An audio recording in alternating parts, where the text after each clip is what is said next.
Greetings, listeners, and welcome back to the Son of Saturn podcast. Tonight, we're diving into a topic that never fails to spark a fire, the Nephilim. But we aren't just looking at the giants you've heard about in Sunday school. We're looking at the Nephilim network. Think of it as a sprawling, ancient family tree, an offshoot of anything connected to or descending from fallen angels across time and space. We're talking about the Anakim, the Raphaim, and the hidden tribes that move among the Israelites. We'll even explore the modern-day influence of this network, the origins of vampirism, and the ultimate question, are the Nephilim inherently evil? Before we go down that rabbit hole, if you find this kind of deep dive valuable, pass the link to a like-minded friend. You can find us on Spotify, YouTube, and other major platforms. And if you want to support the research that goes into these episodes, visit us at buymeacoffee.com/SOScubed. That's buymeacoffee.com/SOSCUBED. Genesis chapter 6, verse 4 tells us there were giants on the earth both before and after the invasion of the fallen. This suggests something interesting. Humanity itself might have been much larger in those pre-flood days. That size would explain why the daughters of men were compatible with the sons of God. Now, the text doesn't explicitly say Nephilim were larger than humans, but it does describe them as mighty and of renown. We often assume they were pure evil because of the context of Genesis 6. But if you look closely, the Nephilim weren't the ones targeted for destruction in those verses. Verse 5 calls out the wickedness of man. Verse 7 says God desired to destroy the man he created. From a mainstream perspective, if the Nephilim weren't part of God's original plan, they weren't his creation. But as we'll see, they eventually found a place in the cosmic order. Contrary to popular belief, the flood wasn't necessarily meant to wipe out the Nephilim. I know, it sounds wild. But look at the sources. In the book of Enoch, the mothers of these hybrids are said to have become sirens, creatures that thrive underwater. If that's true, their children likely inherited those aquatic traits from their parents. Think about Rahab, the fallen angel associated with the sea. If an entity like Rahab procreates, her offspring wouldn't fear a flood. They'd embrace it. Furthermore, we know that like their parents, Nephilim didn't strictly need physical bodies to survive. Their spirits were cursed to wander the earth forever. Even the lineage of Noah raises questions. First Enoch mentions that Lamech, Noah's father, was actually terrified of his son because he looked exactly like the Watcher angels. If Noah carried that lineage, then by preserving his family, the Nephilim bloodline was preserved too. We see it pop up later in the descendants of Ham through Nimrod, the king of Babel, and the Canaanites. But it might have also appeared in the Israelites. The book of Jubilees offers another piece of the puzzle.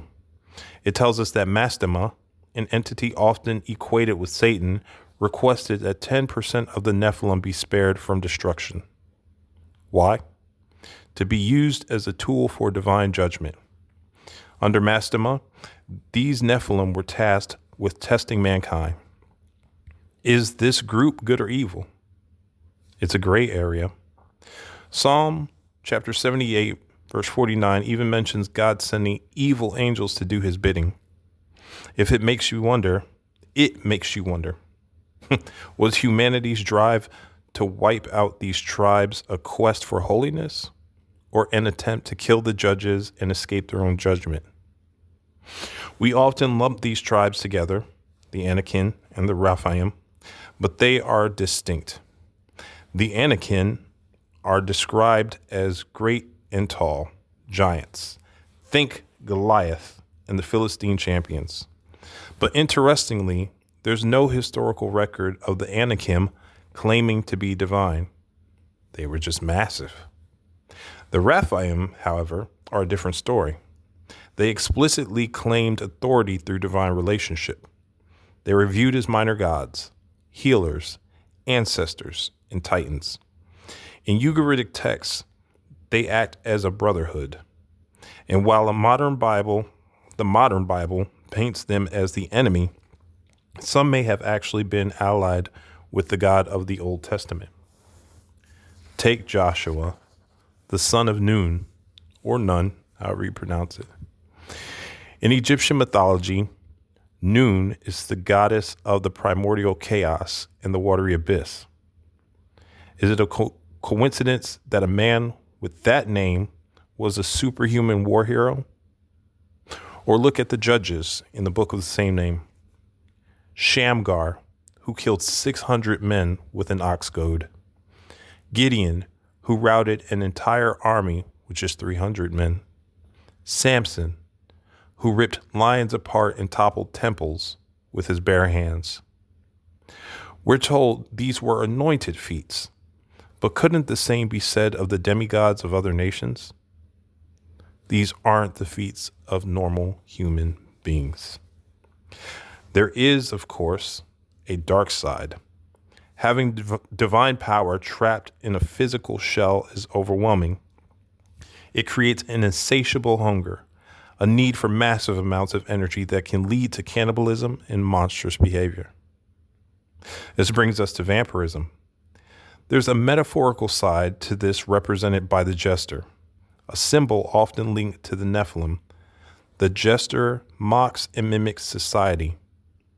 The vampiric nature of Nephilim actually reflects the vampiric nature of humanity.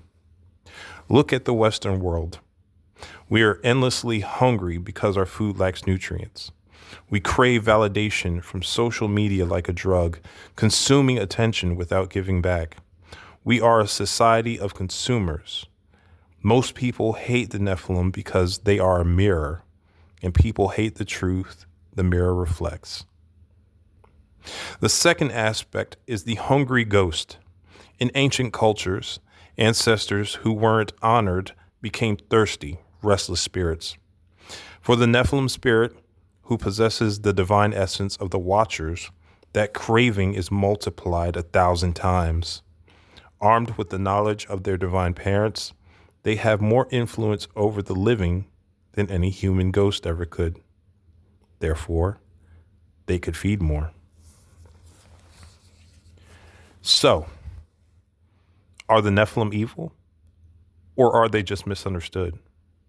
Are they the villains of the story or the cosmic cleanup crew? Only those brave enough to look at the evidence can decide. What we've covered tonight is just the tip of the iceberg. History and holy books are full of these shadows.